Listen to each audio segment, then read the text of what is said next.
Hey guys, TJ here. Uh, just recently timed my first 40, and I wanted to give a little bit of a dungeon commentary about how I've been tanking keys lately, as it's not something I've done yet.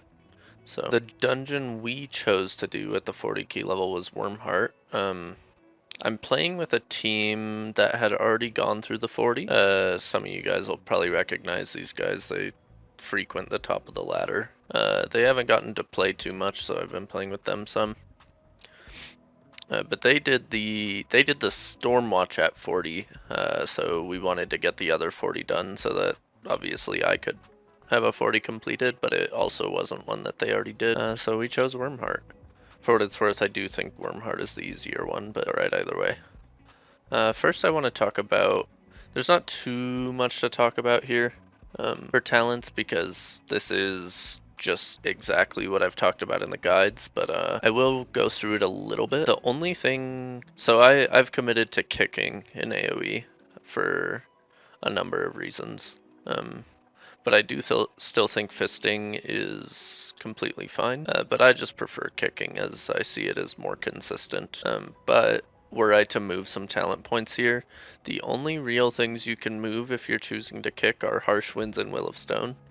I still think Will of Stone is too strong. I'm not going to take it off, and I'll talk about why it's so strong for me in a second when I show the rest of my build, but I will not be taking off Will of Stone, but you could if you really want to, if you're willing to play without it. I do think it's fine. It's just the game is a lot easier when you take it. And the other thing you can move around is Harsh Winds. I think everything else is pretty much locked in if you're in a key that can kill you. If you're not in a key that's dangerous, you can look at dropping Resonance for Rumbling Stone Conclusive.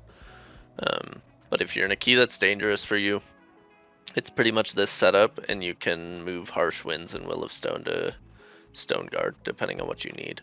I've chosen Harsh Winds because this is an ultimatum key, so that basically means I have a bunch of Stone Shield uptime from the affix and my setup, and Stone Guard doesn't do anything except for give me Stone Shield uptime, so I've chosen the thing that makes me stronger on the boss that's going to be empowered. I almost always play Harsh Winds. Every once in a while a key is doing enough damage to me that I need Stone Guard. Usually you don't run out of Stone Shield in my setup, you run out of healing. Like you die between your Serenities. So Harsh Winds is a little bit better at getting you to your Serenities than Stone Guard is, even if it doesn't do much in AoE. The next thing is gems. Let me rewind a bit. The next thing is gems. I recently actually changed my gems. I'll show my gear for a second here. I'm wearing one tier set, and it's the Sithral's tier set that gives you main stat when you crit, and the rest are gems. Now, as far as what color to make your gems, I am not entirely sold on this setup right now. Recently I actually moved all of these three blue into green, and then I wear one rank 2 diamond.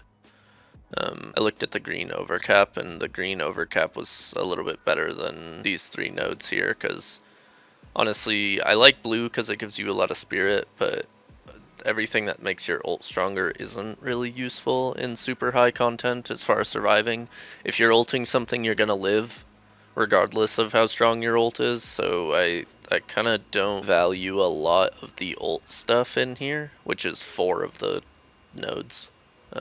But I do value the spirit very highly, so recommending blue and Visions of Grandeur I think is still completely fine. In fact, I might go back to it. I think it's a toss-up between the two. You can play green or blue, whatever you want to do. The one exception, I do think green really strong in ultimatum keys. You'll see it in a lot of these pulls, because I can fully maintain Spirited Vortex without ever actually using the ability. That's really nice. This ends up not being true unless ultimatum's in the key. You can maintain Debilitating Vortex, the attack speed slow, but not the Spirited Vortex itself in keys that don't have Ultimatum. Ultimatum obviously giving us, I think it's 10% ability cooldown. It might be 5%, one of those two. But either way, it's enough that you can actually fully maintain Spirited Vortex in, I would say, 2/3 of your pulls with green instead of blue. And sorry, I didn't talk about it, but getting to the 6th node in purple is just over budgeted, so that's why I have 6 in purple. It's just strong, and that's it. Oh, and the final thing to talk about, I don't pull it up in the video, but I have it right here, is my weapon tree. This is important too. I think if you're going green, you need to have Brave Machinations, or just not Visions of Grandeur. If you're Visions of Grandeur, you stay blue. If you're Brave Machinations, I think you can play plenty of trees. But I ruined my weapon that had Visions of Grandeur on it, so I was playing Brave Machinations, and I wanted to try green with it, and it works, and it's strong, so I've been sticking with it for a while. I may try blue again soon.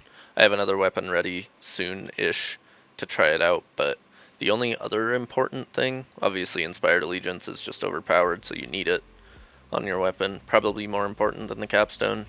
And then the last thing that is really important that I play around is this defensive node. I think this is also, once you get your Eternal Weapon, you should hunt for this.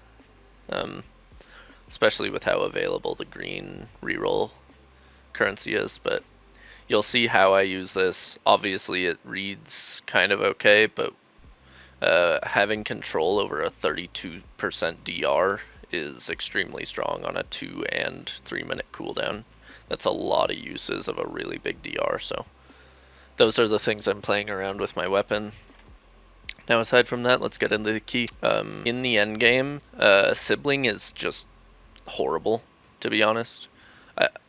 I in my guide, I talk about Sibling, like Cyclone into Sibling in the Gather. I don't actually do this anymore. A lot of this is because I've moved to the Health Potion Relic. But also because if I hit Sibling here, it would actually probably die faster than my global would come back available, so Sibling is just horrible. Sibling is great, still recommend gathering like that in anything until the very highest of keys, but I don't do that here. You can see I kind of have two goals in my gather. I want to get my Fated Strikes, and I want to get my Shatter on cooldown as close together as possible, and then I want to get to my first Warden. So everything I do in this opener is to speed that along. Shatter on cooldown, Fated is up, and then the second I get low, I use my health potion. So I'm basically using the health potion instead of Sibling to get to my first Warden. Right now you can see it by my tracker, I have 2 out of 3, and I just used my health pot, have all my buffs, which obviously shows you the strength of Will of Stone, how early I'm getting to my Warden compared to other Meikos. Because once I get to this Warden, I'm basically home free. I get to 3, I instantly make the Serenity, and I use it pretty soon. The other thing I'm doing here, it's important, because I would usually have to Cyclone the Stalker from far, but we decided that we need to pull the lookouts that come from the left at a specific spot, because we don't want to get the blades in this pull. I was having trouble surviving if we got the blades in this pull, so I cycloned everything over here to the right, so that when I body pull the lookouts, they don't get the blades. Sometimes we still got them, sometimes they live when we do get them, but that's why I'm moving the pack over here. Now, the next thing that happens outside of me just moving through my Warden and Builder Spender cycle is my Vortex is about to fall off. But because we're in an ultimatum key, and because I have green, I hit my Fated Strikes on cooldown, and my Shatter Earth comes up to refresh my buffs right when they expire. So I have maybe 1 global of downtime on the Spirited Vortex. So that's kind of where you see everything in my setup coming together. And kind of gonna be the gameplay loop that I have for this whole run. It's just get through your Wardens as quickly as possible and keep your cooldowns on cooldown. And the Relic DR, the health pot, all that stuff is basically just helping me accomplish those goals. Now the next thing I want to talk about is how I'm using my Wardens, because I do get this question quite frequently. Should I ever empower my Vortex? Right here I do empower my Vortex, and I will show you why.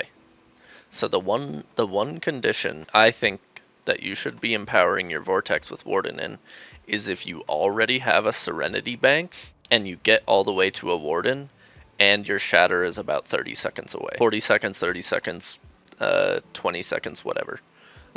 Right now it's 25 seconds and I have faded up, so it's more like 12 seconds away. So I don't actually think this was the best empowered Vortex, but only if you have a bank of Serenity or a health potion available do I think you should be empowering your Vortex, because you're basically trading 30 seconds of 5% dodge for a on-demand full heal that leaves a massive hot on you. That's also like 10 seconds of 15-ish% DR. That's your trade-off. Obviously the latter is stronger, but if you don't need the latter, you can get the damage out of the Vortex, which is what I do here. If you're playing Will of Stone, I don't think it's good to empower a Vortex just because you are strong enough to do so if you have Shatter up. I think you should play it more as a buff up time, so once in between your Shatters, you're allowed to think about empowering a Vortex, and that's what I do here. Now, one important thing to think about, don't try to min-max empowering your Vortex. It's like 5% more damage if you empower your Vortex every time, because the Serenity stacks do also just do damage themselves. So right there, what I would recommend doing instead of what I did is just send your Serenity and then spend your Warden stacks right after, and you just pressed a free Serenity for damage instead of empowering a Vortex for damage. Comparable damage, except you're just going to be you're going to be a lot safer for sending the Serenity. You'll notice I do send the empowered Vortex, which means I'm going to sit on this Shatter for about 15 seconds. I'm doing this to get my Shatter and Faded synced up again, which is good because that means I can Shatter twice in a row for buffs, and also because I don't want to overwrite this empowered Vortex. So that's kind of the gameplay. If you want to min-max empowering the Vortex, I don't recommend it. Just, if you're going to run out of Vortex, just make a Vortex without a Warden and you're going to be happy. But that's why I did what I did here. Gameplay wise with these mobs, since we've gotten through kind of the rotational gameplay loop, you basically, you want to aim, obviously you don't want to frontal your group with the Stalkers, but you also really don't want to stand in any of the avoidable damage in these packs. So you'll see almost every single decision I make with my utility and my movement is to not get hit by rapid fire and not get hit by slicing blades. Later in the dungeon, there are bug spots that allow you to not deal with slicing blades at all, but here I actually have to dodge them.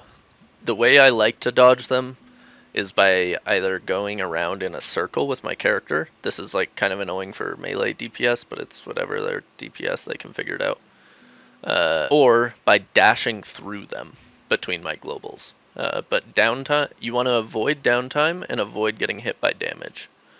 So you'll see here how I group this pack kind of on that vein is I line them in, they frontal, I sidestep the frontals, we place all this bad stuff here, and then I move the mobs into a safe spot where I can once again aim frontals away from the group and in a way that's easy for me to also get out of.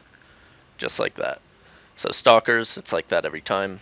The blades, you only fight 2 blades in the dungeon that you actually have to deal with the mechanics of, so you just probably dodge once, dash through a little bit, stuff like that. The rest of the blades, it gets a lot easier. There are 2 ways you can do this pull. We decided that we really want the campfire because at this key level, if you get picked for the assassin, oh my gosh, I just jump scared myself. That was awesome. My cursor is just bottom left of my screen for some reason. I almost shatter into that orb. Okay, anyways.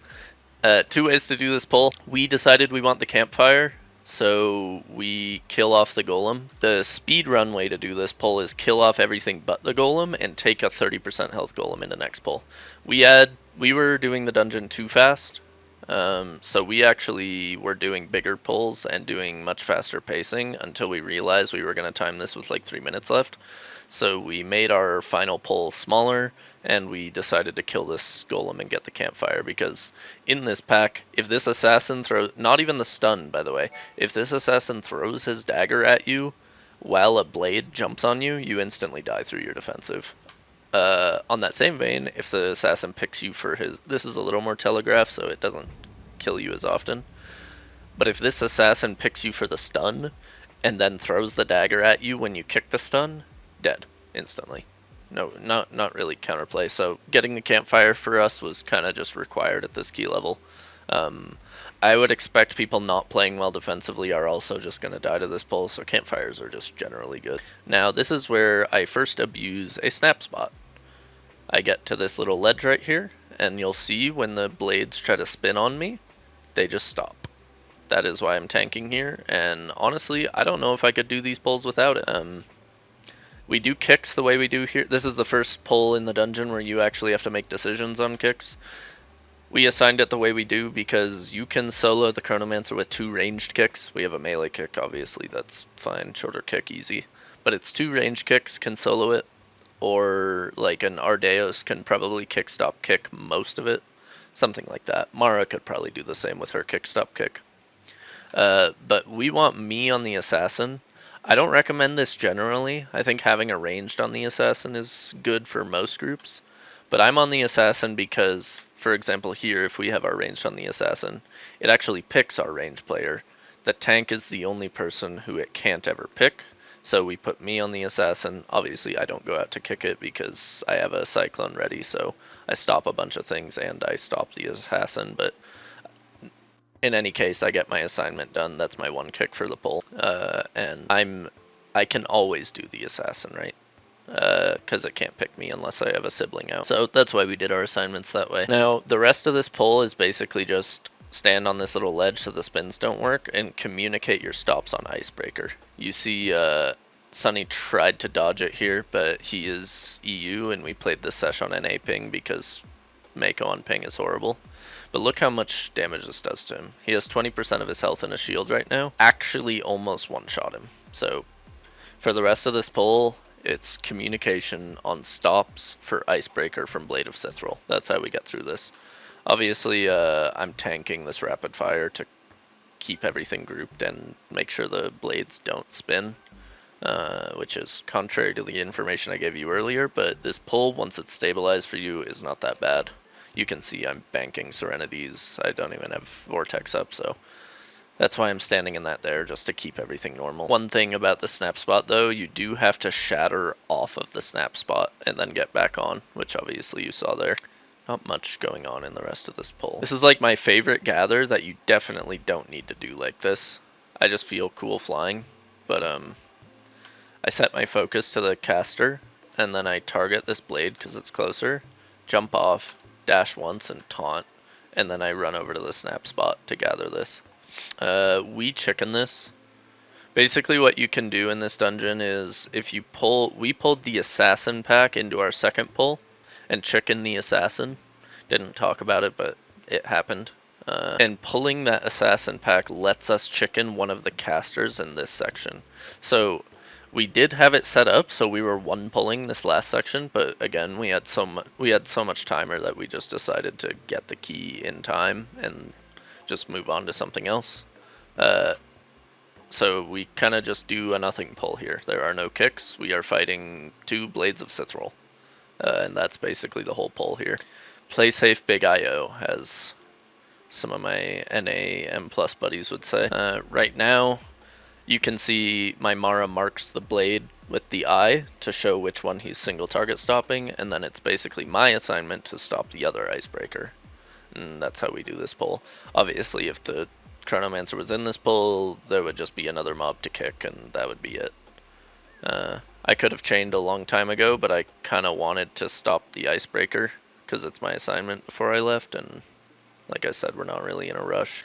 Now again, we have the same assignment here. I'm on the Assassin because it can't pick me. They're rotating the Chronomancer, and then we're going to stop the Icebreakers.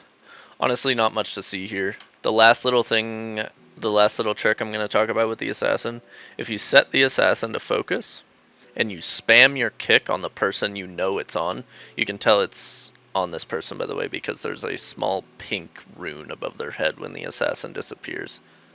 The Assassin laughs, and then puts this little rune above their head. So I walk over to him, just spam your focus kick, and the second it becomes visible, you're going to instantly kick it. if you're spamming the focus kick bind, because obviously if your focus doesn't exist, you can't kick anything, so you just mash that button until the mob exists and it'll get instantly kicked. I almost die here because I don't step on the snap spot, and I didn't think I would be taking the slicing blade damage, but sometimes we are noob. This is a fun little portal skip. We prefer portal to shroud in some dungeons because Meiko can take a portal with Spirited Vortex up while not pulling stuff. Not true for shroud, so we prefer portal to shroud even though it's a little bit slower. If you want to place the perfect portal, you can look at the snow, the little pattern on the ground here. What's more important about this portal is the placement spot, not the end location, but the start location. So with my cursor right here, it's not this corner on the art, it's just a little bit down. It's about right here is as far as you should go, and it's very forgiving on the other end, so you just drag it max range and place it. Skip to the boss. Alright, this boss is scary. His, you'll see his melee attack absolutely destroys me later in the fight, especially when I'm not in any big CD or I don't have a Serenity rolling. I do a couple things to make the fight easy on myself, mostly. For kicks on this boss, I think usually most groups do tank, melee, tank on Icy Death, and then a ranged solos the Frigid. I do it differently because I don't want to put the burden on myself to kick during the glacial spikes, because that's really just how you die as a tank, is putting that. If I need to leave the boss because of the mechanics, I want to be allowed to leave the boss. Having to like dash back in to get a kick while you're kiting, it's unnecessary. So I format the kicks on this fight so that my ranged is always kicking during the glacial spikes, so I have the freedom to dance away if I need to. And we have plenty of kicks to cover anyway, so you'll see I kick first and then melee DPS before range DPS, and then I set it up so that Sunny is up during this dance right here, and you'll see that right now. For this dance, you can do 3 and 3 for 2 stacks, but I place 2 and then move, and then 2 and then move, and then 2 and then move, and that's best to me. I wouldn't ever try to drop 3 and then move, even if you have like mobility. The one other trick I do for this boss is if I strafe into this little cubby right here, and the Frigid Mist picks me, you see right here, it puts this puddle outside the arena. Don't know why it does this, but I like to abuse it because it gives us essentially one free Frigid Mist of space. Were it to pick this little corner, we'd have to start moving around the room and start losing space, and that's how this fight can get hectic. So you can basically use this cubby twice. The second one will go about right where my cursor is here inside the wall, and then the third one will get placed like out here, and you'll actually have to move away. So you get to use this until it picks you in the cubby twice, and then you have to move. I will warn you though, it hurts trying to bait in here if the puddle's already here, which I'm sure you'll see later. Now, this is basically where this fight starts for me defensively. My ult has now expired, and my healer's external was just used. So now you're going to start seeing these melee attacks really hurt me. If you don't lose any globals and you play your rotation perfectly, you're not going to have any problems. If Icy Death goes off, you're going to have a problem. Here I am. You see, I actually use my dice here. Sanctuary dice, same word. And my dice is very powerful. This is actually a really big commitment in terms of cooldowns because I have Treasure Hunter, so this is like a 50% DR. So that tells you how afraid I am. We also miss a kick there. I didn't even know we missed a kick actually, so this dice ended up getting in some extreme value. So that goes off on me, and I don't parry. And through my Treasure Hunter dice and 3 stacks of Stone Shield, I almost died to the kick and the melee afterwards. This boss is crazy. If anything ever goes off, you should just expect to die. I'm lucky I was in dice right there. This is probably the one important mechanic overlap for the tank, is Howling Blast. You can see it ahead of time. It'll just be Glacial Spikes into Howling Blast. If Icy Death is ahead of Howling Blast, you won't have to deal with it.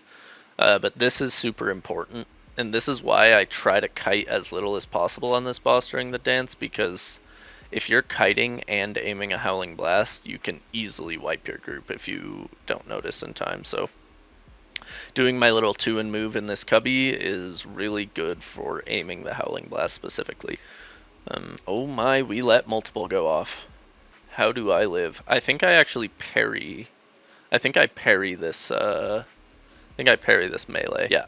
So I only actually live there probably because of Harsh Winds. Harsh Winds, like I talked about earlier, amazing on boss fights, especially an Ultimatum boss. Yeah, it consumed my Harsh Winds 2 melees in a row there, so Harsh Wind saves the key.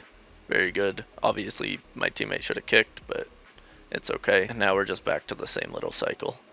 The last thing, I will mention him specifically because honestly this guy kind of runs the world when it comes to the whole M+ thing, so every decision he makes turns into his build, his rotation, his whatever. Yoda kicks in single target, and when I say kick I mean the AoE spender. Also, you see I step into the, before I get into that, I step into this and I'm ready to hit a health pot right before that melee attack for the Treasure Hunter DR. So you can see if you're going to use this, you should really respect how much damage he's going to do to you while you're tanking that puddle. But anyways, the only other thing I've seen, if you're not playing Earth well, Yoda likes to use kicks on hard bosses.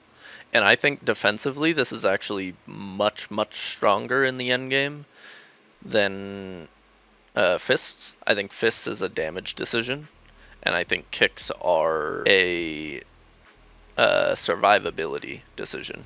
So the reason the kicks have been getting used in single target is because Earth Fist Barrage takes more than a global. I'll rewind a bit so you can watch it in action. When I Earth Fist Barrage, my global comes up now. Sorry, I'll go back one more. When I Earth Fist Barrage, my global is up already, and I'm only halfway through this Earth Fist Barrage, right? So obviously the barrage is doing more damage, it's our single target spender, damage is more healing. But our rotation kind of doesn't do anything anymore. This Earth Fist Barrage is going to heal me for like 10% of my health. Not a lot in the grand scheme of things. Getting that global back, it's basically a global every 2 spenders you get back for kicking. It means you get to your Warden faster, meaning you spend more Serenities throughout the fight. And Serenity is really what's healing you in this game, so if you want to just be safe and do a lot less damage in single target, but always live, just kicking is great. You're going to have a lot more Serenities. I don't do it here because I'm stubborn and I know if I play perfect, I'll live the boss. So I put that burden on myself. Were I to kick, we'd probably kill the boss maybe 10 seconds slower at most, and I would be probably full health the whole time with a Serenity ready to go. So that's a decision you can make. Obviously, I made mine and Yoda made a different one. But that's why he's doing that, and that's why I'm not. But aside from that, kind of an exciting key.